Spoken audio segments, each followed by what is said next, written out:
there's something about doing hard things that it just feels good. But it's hard. It's brutal. It's hard. But there's something about it that just feels good. So what are those things that you can lean into in your life that are hard? And because right now maybe you're surrounded by comfort in every area, every side of your life. How can you start to introduce some tension and some challenge into some of those soft, comfortable areas that maybe you've grown complacent in?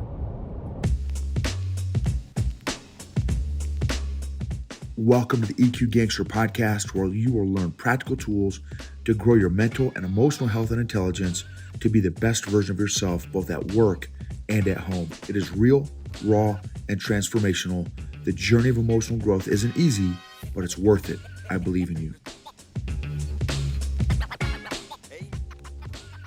EQ Gangsters.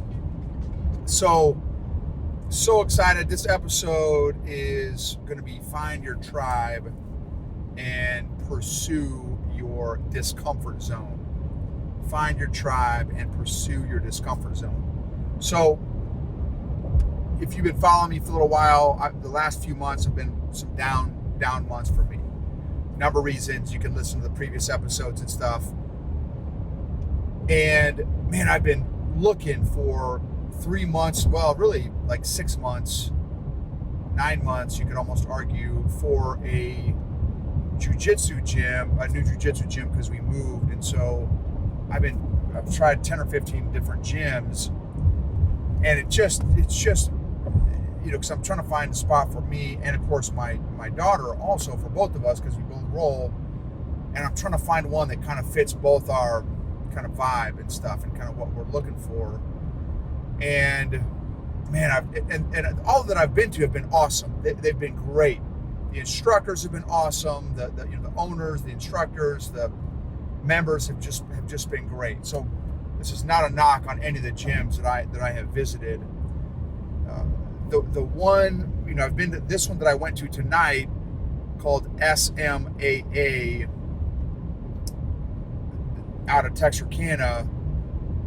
They're every night of the week, which was important for me because I like to roll every night. I don't like to just go like 1 or 2 nights. If I can get out there every night, that's my goal. And I've got a Bible study one night, and sometimes have the EQ Mafia. So, maybe I don't make it 5 nights a week, but man, if I can even 3-4 nights a week, and maybe hit a Saturday or something like that, or some open mats on Sunday, that would be awesome. So, man, I've been looking.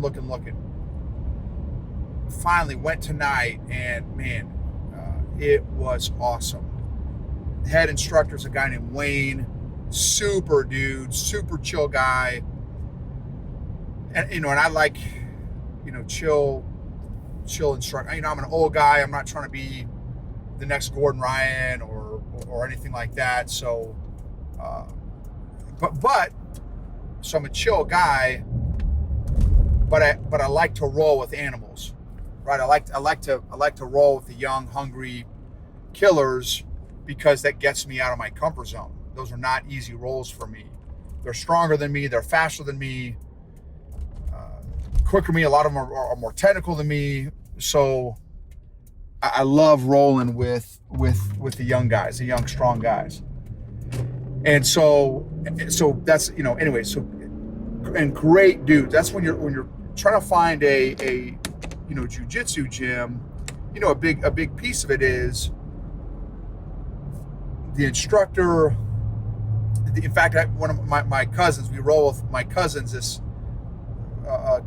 last weekend in Arkansas, and they asked me, one of my 15-year-old little nephews, he said, "Hey, well, Uncle Noble, what do you look for in a good gym?" And so, I said, okay, good quality jiu-jitsu, which obviously you're not going to know what that is. Are they friendly? How do they treat new people? Are there women there? Are there children there? Because if women and children feel safe there, then they take care of their team members, and they're not trying to hurt their team members and stuff, which obviously is a good thing. So anyway, those were some of the things. Anyway, it was just being back on the mats was just awesome. And everyone was super friendly. A lot of the jiu-jitsu communities, maybe not all of them, but a lot of them are just great people, hardworking people that, and some of them, want to compete and they compete, 3 times a month, 2 or 3 times a month. They do PANs, they do IBJJF, they do Worlds, they do all these big giant competitions.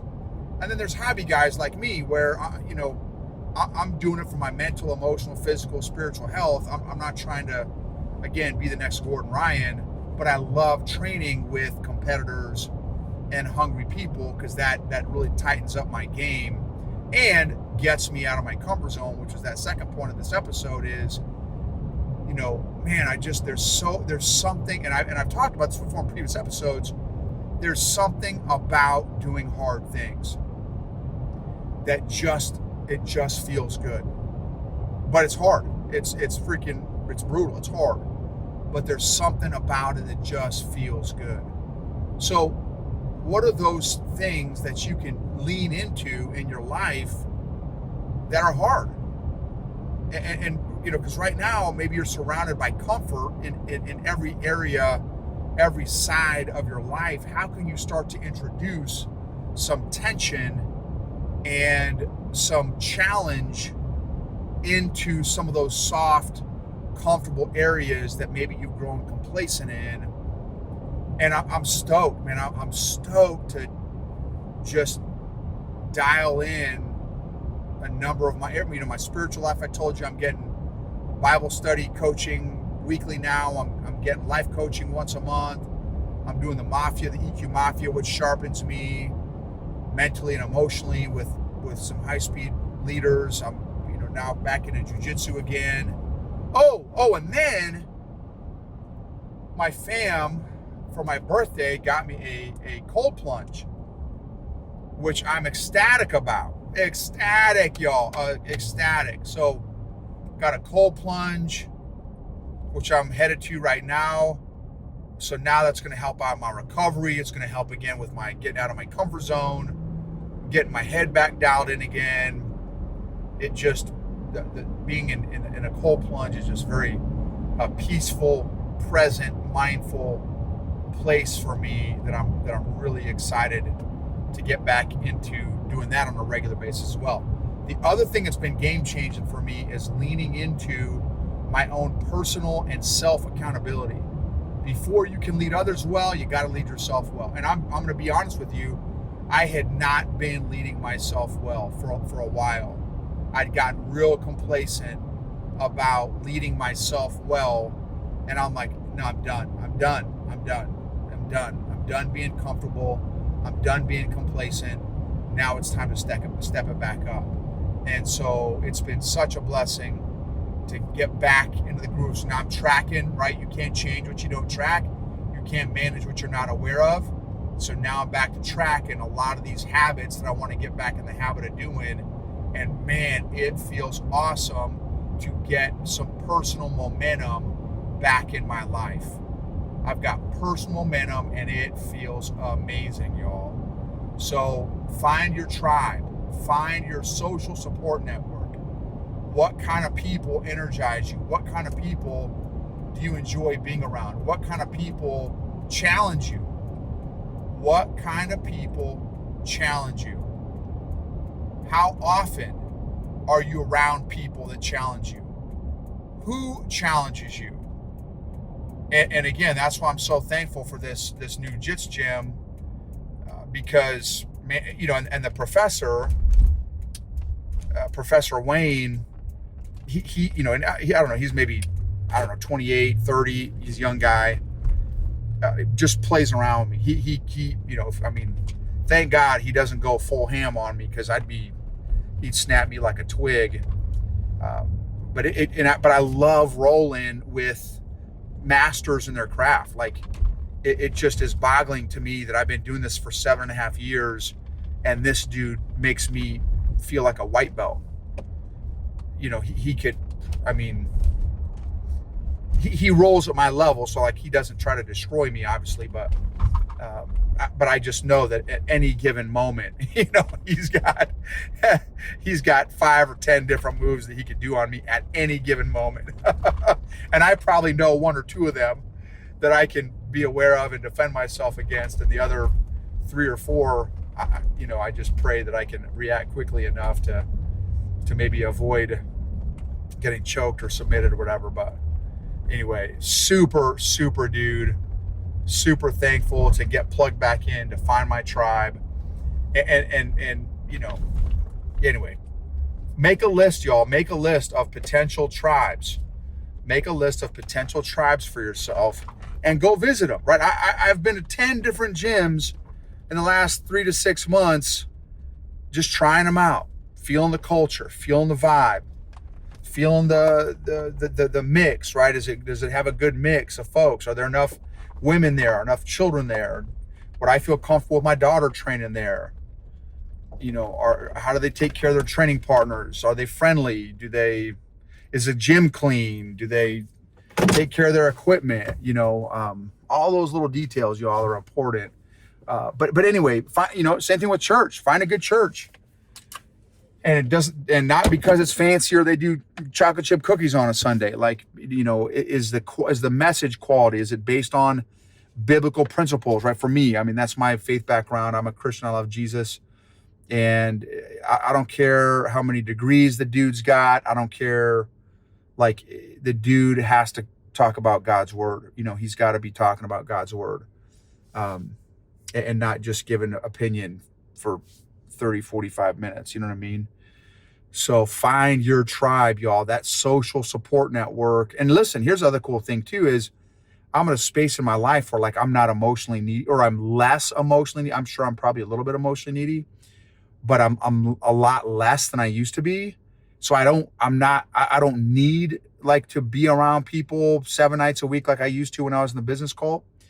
And but some degree. So even for my introverts, some amount of that social support is still vital, even for my introverts that listen.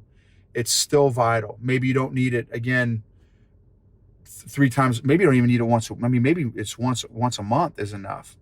But I would just really encourage you and challenge you to be intentional at pursuing the relationships in the tribe that gets you out of your comfort zone. Right? Not where it gets into stress zone and anxiety zone, but where it's nudges you, right? Nudges you out of that comfort zone a little bit, because that's where the growth happens, y'all. Growth happens when you're out of your comfort zone. Thank you. Just so grateful for you all. Emotionally healthy people help heal other people emotionally. Unaddressed emotional issues don't get better over time. They actually compound. Your emotional fitness is worth the emotional exercises and effort and consistency that is necessary to accomplish it. You're worth it, and your friends and family are worth the best version of you.